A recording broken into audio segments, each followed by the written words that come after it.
예, 우리가 사람들과의 관계 속에서 어떤 동기라든지 의도 이런 것들이 얼마나 중요한지 잘 알고 있습니다. 상대방이 어떤 동기로 그 말을 했는지 또 상대방이 어떤 의도를 가지고 그렇게 행동했는지에 따라서 우리 결과는 너무도 다르기 때문입니다. 그래서 가끔 우리가 그 사람이 어떤 의도로 이런 말을 했을까, 행동했을까 의심하기도 하고 또 따지기도 하는 것입니다. 그 사람이 좋은 동기로 그렇게 했으면 설사 마음이 섭섭하거나 결과가 좋지 않았을 때에도 이해하고 우리가 넘어갈 수가 있습니다. 아, 그래서 그랬구나. 그런 말이었구나. 그런 마음이었구나. 그런가 하면은 또 좋지 않은 동기를 가지고 우리에게 접근을 해서 그런 말을 했거나 행동을 했다면 결과가 그다지 나에게 큰 상처를 주지 않았다 하더라도 그 의도만으로, 그 동기만으로도 우리는 마음을 상하게 되고 또 굉장히 그 사람과의 관계 속에서 어려움을 겪게 되는 것이 바로 이런 의도, 동기, 눈에 보이지 않는 그런 것들인 것입니다. 그런데 예수님을 찾아온 사람들이 있었습니다. 그 사람들은 좋은 동기로 예수님을 찾아온 것이 아닙니다. 그들은 예수님께서 이 말씀 전에 앞서서 들려주신 비유 이야기를 듣고 기분이 굉장히 상했습니다. 왜냐하면은 예수님께서 그 비유를 들려준 이야기가 자신들을 겨냥해서 자신들에게 한 이야기라는 것을 알고 있었기 때문입니다. 그 이야기가 무엇입니까? 우리가 읽지 않았지만 어제의 말씀을 보면은 농부가 강도가 되어버린 사건, 그 이야기입니다. 포도원 주인이 그 포도원을 맡은 농부들에게 3명의 종을 보냅니다. 그런데 그들을 어떻게 했습니까? 때리고 쫓아냈습니다. 그래서 주인은 이번에 아들을 보내면 그 아들을 존대할 것이라고 생각했는데, 그래서 아들을 보냈는데 그들이 아들마저 어떻게 했습니까? 이 아들은 주인이 보냈지, 그러니까 주인처럼 대해야지, 이게 아니라 주인이 자신을 대신해서 상속자를 우리에게 보냈구나 해서 주인은 보지 못하고 오히려 자신들이 가지고 있는 기득권이라든지 자기들이 갖고 있는 그 소출을 지키기 위해서 그 아들을 죽여버린, 살인도 마다하지 않는 그 일을 예수님께서 비유로 들려준 것입니다. 근데 그 이야기를 들으면서 자신들도 안 것입니다. 예수님이 어떤 의도로 어떤 목적을 가지고 이 이야기를 들려줬는지. 그런데 그들은 그 이야기를 듣고 회개하거나 돌이켜서 정말 나의 잘못을 고백합니다라고 말하는 대신에 오히려 그들은 어떻게 합니까? 자신들이 갖고 있는 그 지위라든지 그리고 삶의 방식을 지키기 위해서, 고수하기 위해서 다른 책략을 쓰기 시작한 것입니다. 그거는 자신들에게 대신해서 정탐꾼을 예수님에게 보낸 것입니다. 그 정탐꾼을 통해서 예수님을 채잡아서 어떻게든지 그 예수님을 죽여버리기 위해서, 제거해버리기 위해서, 없애버리기 위해서 이들은 오늘 책략을 하나 세우고 있습니다. 그런데 이들은 사실 앞서 이 말씀 전에 또 1절부터 8절까지 보면은 예수님을 어떻게 하면 우리에게 이렇게 거치고 우리의 마음을 휘집어 넣고 그리고 넘어지게 하는 예수님을 어떻게 하면 제거해버릴까, 죽여버릴까 생각하다가 예수님에게 종교적인 그 예수님의 어떤 권위들을 책잡아서 넘어뜨리고자 했습니다. 그래서 예수님이 당신이 무슨 권리로 이렇게 말하느냐, 무슨 권리로 이렇게 행동하느냐 앞에서 따지고 물었습니다. 그런데 그것이 잘 통하지 않았습니다. 제대로 먹혀 들어가지 않았습니다. 오히려 군중들이 너무도 예수님의 말씀과 예수님의 그 권위와 예수님의 그 능력에 사로잡혀서 따르고 있었기 때문에 그 군중들을 두려워한 나머지 이 방법을 더 이상 쓸 수 없는 방법인 것을 알게 된 것입니다. 그래서 이들이 생각해낸 것은 이 사람을 없애기 위해서는, 처치하기 위해서는 로마가 갖고 있는 그 사형권, 그것을 사용할 수밖에 없구나. 정치적인 어떤 권리를 대신 사용하지 않으면 이를 죽일 수가 없구나라고 생각했습니다. 그래서 로마 총독의 정치적인 힘을 빌어서 예수님을 제거하고자 음모를 꾸민 것입니다. 그래서 정탐꾼을 예수님에게 보내서 예수님에게 따져 묻게 하는 것입니다. 그런데 그 질문은 사실 전혀 다른 포장을 하고 있는 것입니다. 그 말씀을 또 같이 보기로 원합니다. 다른 복음서에서는 마태복음이나 마가복음에서는 이들을 보낸 정탐꾼들이 누군지를 정확하게 말하고 있습니다. 그런데 이 정탐꾼을 보낸 사람, 그 사람들이 바로 누구입니까? 이 사람들을 조종하고 있는 사람이 우리가 첫 절에서 19절에서 본 것처럼 서기관이고 또 대제사장들이었습니다. 우리가 잘 아는 대로 서기관 율법학자들과 또 대제사장들은 종교 지도자들입니다. 종교 지도자들이죠.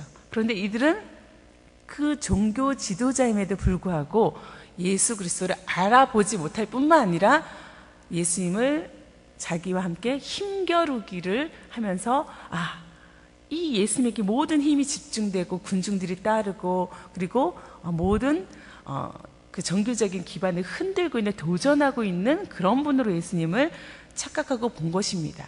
그래서 정탐꾼들을 보낸 것이죠.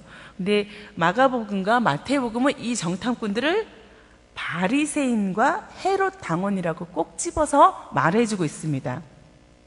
여러분들이 잘 아는 대로 이 두 당파는 사실 서로 뿌리 깊은 반감을 갖고 있는 그런 그룹들입니다. 잘 아는 대로 바리새인들은 어떤 사람들입니까? 자신들은 정말 구별된 거룩한 사람들이라고 생각했습니다. 그래서 이 율법을 정말 잘 지키는 하나님의 거룩한 백성이라고 여겼습니다. 그래서 율법을 지키지 않는 자들, 율법대로 행하지 않는 자들은 죄인이라고 굉장히 멸시하고 그들을 어떻게 해요? 친구로 삼지 않았습니다. 경멸했습니다. 그래서 세리라든지 죄인들, 창녀들 이런 사람들은 그들의 눈에 보기엔 너무도 더러운 죄인이어서 그들이 하고 있는 일조차도 굉장히 죄된 일이라고 여겼습니다. 그래서 세리라든지 세리와 같이 로마에 세금을 내는 일을 하는 사람들을 굉장히 경멸했죠.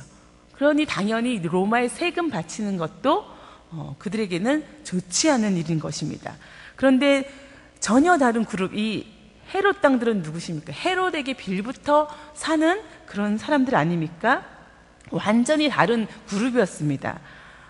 로마에 아부하면서 팔레스타인을 통치하는 그런 사람들입니다.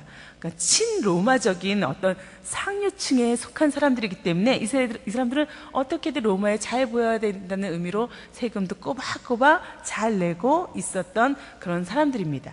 그런데 이 두 그룹이 같은 목적을 가지고 같은 의도를 가지고 오늘 힘을 합쳐서 예수님을 죽일 책략을 꾸미고 있는 것입니다. 그 책략이 바로 질문입니다. 간단한 질문이죠. 우리가 가이사에게, 황제에게 세금을 바치는 것이 옳은 것입니까? 옳지 않은 것입니까? 옳습니까? 옳지 않습니까? 이렇게 질문하고 있습니다. 옳은가? 옳지 않은가? 이 문제로 예수님을 걸고 넘어지려는 것입니다. 예수님을 책잡기 위한 미끼이죠. 우리가 잘 아는 대로 또 가이사르는 로마 황제는 처음 초대 황제인 우리가 잘 모르나요? 아우구스투스. 그 왕이 되면서부터 황제가 되면서부터 동전에 자기의 얼굴과 이름을 새겨 넣는 것을 만들었습니다. 그래서 또 사람들은 그 돈으로 어떻게 해요? 세금을 냈는데 특별히 인두세라든지 관세라든지 기타 각종 세금은 정말 많은 사람들의 수입의 3분의 1까지도 가져가는 아주 악명 높은 그런 세금이었습니다. 인두세 같은 경우는 남자면 14살에서 65세의 사람들은 뭐든지 두당 한 데나리온씩 세금을 내야 됐고 여자 역시 12살부터 65세의 모든 여자들은 그렇게 한 데나리온씩 세금을 바쳐야 됐습니다. 그러니 유대인들은 이 세금 내는 것이 당연히 부담이 됐고 싫었고 반민족적인 감정으로 로마 제국에 반대하는 사람들은 세금 내는 것이 굉장히 어려웠습니다. 그런데 문제는 예수님을 로마 쪽으로 끌고 가느냐, 유대인 쪽으로 끌고 가느냐, 그런 교묘한 정말 이러지도 저러지도 못하는 질문을 가지고 예수님을 걸고 넘어진 것이죠. 근데 중요한 것은 또 이들이 가이사에게 세금 바치는 게 옳습니까? 옳지 않습니까? 라고 질문하면서 그 앞에 전제를 딱 깔고 말합니다. 그 전제는 굉장히 멋지게 포장이 되어 있습니다. 칭찬이라는 것으로 포장이 되어 있는 거죠. 예수님에 대해서 그렇게 말합니다. 21절에 보면은 그들이 물어 이르되 선생님이여, 선생님이여 하면서 굉장히 그를 높여서 말하면서 우리가 아는데 우리가 아노니 당신은 바로 말씀하시고 바르게 말씀하신다는 거죠. 가르치시며 사람을 외모로 취하지 아니하시고 오직 진리로서 하나님의 도를 가르치시나이다. 당신은 정말 이런 분입니다. 그것을 마태복음과 마가복음도 똑같이 그렇게 고백하고 있습니다. 선생님이여, 우리가 아노니 당신은 참되시고 진리로 하나님의 도를 가르치시며 아무도 거르끼는 일이 없으시니 이는 사람을 외모로 보지 아니하심이니이다 라고 고백하는가 하면, 또 선생님이여, 우리가 아노니 당신은 참되시고 아무도 거르끼는 일이 없으시니 이는 사람을 외모로 보지 않고 오직 진리로서 하나님의 도를 가르치심이니이다. 똑같이 그렇게 고백하고 있습니다. 그런데 이런 칭찬이 정말 그들의 진심으로부터 나온 그런 칭찬입니까? 아니지 않습니까?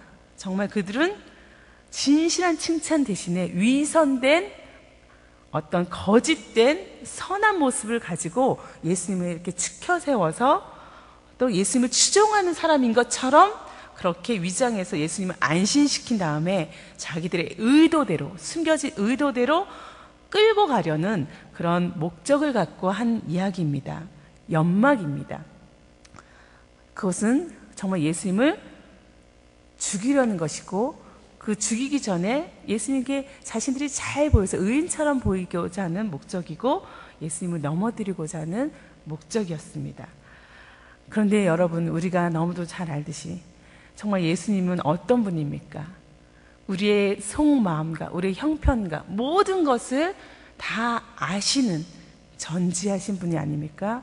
예수님께서 23절에 그 간계를 아시고 간사한 꾀를 아셨다고 성경은 우리에게 말하고 있습니다.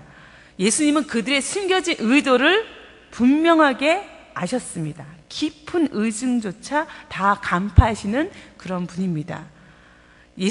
마가는 여기서 간계라고 표현된 단어 대신에 외식이라는 단어로 얘기했습니다. 마태는 그것을 악함이라고 얘기했습니다. 그들 안에는 악함이 있었고 외식이 있었고 겉과 속이 다른 그런 간계함이 있었던 것입니다. 그래서 마가와 마태는 누가복음에는 그렇게 표현되어 있지 않지만 외식하는 자들아 어찌하여 나를 시험하느냐라는 예수님의 말씀을 넣고 있습니다. 예수님께서 공개적으로 그들의 불순한 의도를 폭로해 버리신 것입니다. 예수님께서는 우리의 모든 숨겨진 의도를 아실 뿐만 아니라 그것을 다 드러내서 온전히 밝히 드러내어 알게 깨닫게 하기를 원하십니다. 그러면서 예수님께서 요청하십니다. 한 데나리오 한 입을 나에게 보여다오. 그러면서 또 질문합니다. 이 돈에 누구의 초상과 글자가 새겨 있느냐? 사람들이 가이사입니다 라고 고백했죠. 예수님은 이제 명령하십니다. 이르시되 그런즉 가이사의 것은 가이사에게, 하나님의 것은 하나님께 바치라 라고 얘기합니다. 여러분, 여기서 이 바치라라는 단어는요, 그 의미는 돈을 빚진 자가 돈을 빌린 자에게, 채무자가 채권자에게 빚을 갚듯이 필연적으로 반드시 그것을 돌려주는 것, 되돌려준다는 의미를 갖고 있습니다. 여러분, 빚을 진 자가 갚는 것은 이건 내 돈이 아니죠. 그 사람 것인데 돈의 주인은 그 사람의 것이었는데 그 사람에게 당연히 되돌려주는 거. 이것은 내가 내 것 줄게가 아니죠. 당신 것을 되돌려주는 것입니다. 반드시 해야 되는 일이죠. 예수님은 이렇게 가이사의 것은 가이사에게 되돌려 주어라 라고 얘기합니다. 그러면서 세금을 내는 것이, 세금을 거둘 또 권한이 가이사에게 있다는 것을 언정 인정해 주셨습니다. 그러니까 그리스도인들 역시 국가나 우리가 몸담고 있는 사회의 권력에 대해서 합당한 자세를 취해야 된다고 말하고 있습니다. 그런데 동시에 가이사의 것은 가이사에게, 하나님의 것은 하나님께 바치라, 하나님께 되돌려 드려라 라고 말씀하고 있습니다. 무엇이 하나님의 것입니까? 무엇을 하나님께 되돌려 드려야 됩니까? 우리는 무엇을 하나님께 빚지고 있습니까? 하나님은 온 세상의 주인이십니다. 하나님은 모든 것을 가지신 분이십니다. 우리도 그분의 것입니다. 내 삶도, 내 시간도, 내 물질도, 내가 거하고 있는 그 모든 것들은 다 주님으로부터 온 것입니다. 예수님께서는 가이사의 것과 하나님 것 사이에 분명한 선을 그으심과 동시에 모든 것이 정말 신적인 영광과 위엄을 마땅히 하나님께 되돌려 드려야 되는 그런 명쾌한 답을 주셨습니다. 그리고 그냥 세금을 내야 되느냐, 내지 말아야 하느냐라는 것에 그치지 않고 보편적인 진리를 말씀하고 계신 것입니다. 우리가 주님께 되돌려 드려야 될 것은 무엇입니까? 우리가 그에게 빚진 것이 무엇입니까? 그 아들을 주셔서 그의 사랑을 우리에게 증거해 주시고 보여주신 그 사랑 아닙니까? 그분에 대한 믿음 아닙니까? 또 충성 아닙니까? 하나님 우리에게 그것을 요구하고 계십니다. 드려야 될 것을 드리지 않으면서 세상에 대한 의무만 다한다고 우리가 할 것을 다 했다고 말할 수가 없는 것입니다. 예수님의 이 말씀에 그것을 책잡으려고 왔던 그 사람들은, 정탐꾼들은, 율법학자와 대제사장들은 어떻게 됐습니까? 그 결과가, 관계의 결과는 책잡기는커녕 오히려 그 답변에 다들 놀라서 입을 다물게 됐습니다. 오늘 성경은 침묵했다고 그렇게 고백하고 있습니다. 예수님을 제거하려던 모든 숨겨진 의도는 실패로 다시 끝났습니다. 왜 실패로 끝난지는 우리는 너무도 잘 볼 수 있습니다. 예수님의 대답이 그들의 질문에 다시 묻는 그 질문이 그들의 질문을 뛰어넘어선 그런 수준이었기 때문일 뿐만 아니라 정말 이들은 세금 내고 안 내고의 그런 우리의 삶의 문제이지만 예수님의 대답은 원천적으로 우리가 해야 될 근본적인 질문, 그 문제를 답을 하고 있기 때문입니다. 또한 주변에 예수님의 그 말씀을 답을 들은 사람들이, 그 군중들이 정말 예수님의 답변에 긍정적으로 그렇구나 라고 고백하고 있기 때문입니다. 우리 역시 우리 삶 가운데 생각지도 못한 일로 오해를 받을 때가 있습니다. 나는 그런 의도로 그렇게 말한 게 아니었는데, 그렇게 행동한 것이 아니었는데 전혀 다르게 저편에서는 이해하고 곡해하고 섭섭해하고 다르게 전달하는 것 때문에 이런 섭섭하고 이렇게 당황스러울 때가 있나. 우리 역시 그런 일을 당할 때가 있죠. 그러나 우리 안에서 정말 숨겨진 의도가 선한 것이었다면, 그것에 조금의 의심이 없다면 우리는 두려워하거나 걱정하거나 또 분낼 필요가 없습니다. 주님이 우리의 마음을 너무도 분명하게 알고 계실 뿐만 아니라 그 진실은 항상 밝히 드러나질 수밖에 없는 것이기 때문입니다. 예수님처럼 완벽하게 오해받은 분이 계십니까? 그분이 우리를 사랑해서 오셨는데 십자가에서 죽는 죄인이 되었습니다. 그런 엄청난 오해를 받고 죽으셨지만 예수님의 그 의도가, 하나님의 숨겨진 그 사랑이, 의도가 드러나지 않은 게 아니죠. 온 사방에, 온 세상에 우리에게 밝히 드러나지 않았습니까? 우리가 그것을 알고 고백하게 되지 않았습니까? 그러니 우리는 그것에 대한 불안한 마음을 가질 필요가 없습니다. 뿐만 아니라 때로 우리는 하나님 앞에 기도할 때도 스스로 우리를 속일 때가 있습니다. 내 안에 숨겨진 그 깊은 의도가 무엇인지 모르고 기도할 때도 있습니다. 그래서 하나님이 알아서 해주시겠지, 예수님이 해주실 거야, 믿음인 것처럼 위장하지만 그것은 모든 책임을 주님께로 떠넘기면서 나는 어떤 책임도 지고 싶지 않다라는 그런 숨겨진 의도가 있을 때도 참 많고, 우리는 주님 앞에 정직하게 나가야 될 것입니다. 정직하게 기도해야 할 것입니다. 진심을 그대로 말해야 될 것입니다. 돌아보십시오. 그리고 나 자신을 들여다보십시오. 그리고 결국은 우리에게 우리가 할 일들, 하나님의 것을 하나님에게, 이 땅에서 우리가 할 마땅한 의무를 함과 동시에 하나님에게 속한 모든 것을 되돌려 드리기 원합니다. 우리의 사랑과 충성과 믿음을, 그분의 것을 그분에게 다시 되돌려 드리는 우리의 삶, 오늘의 삶이 되기를 간절히 바랍니다. 함께 기도하겠습니다. 하나님 아버지, 감사합니다. 주님은 우리가 고백하듯이 나의 모든 것이고 나의 주인입니다. 내 모든 것이 주님으로부터 왔습니다. 오늘도 주님과 함께 또 주님의 인도 따라 살아가는 하루가 되게 해주시고, 그렇게 고백하는 삶이 되게 해주시고, 주님 앞에 정직하게 나아가는 우리의 삶이 되도록 인도하여 주시옵소서.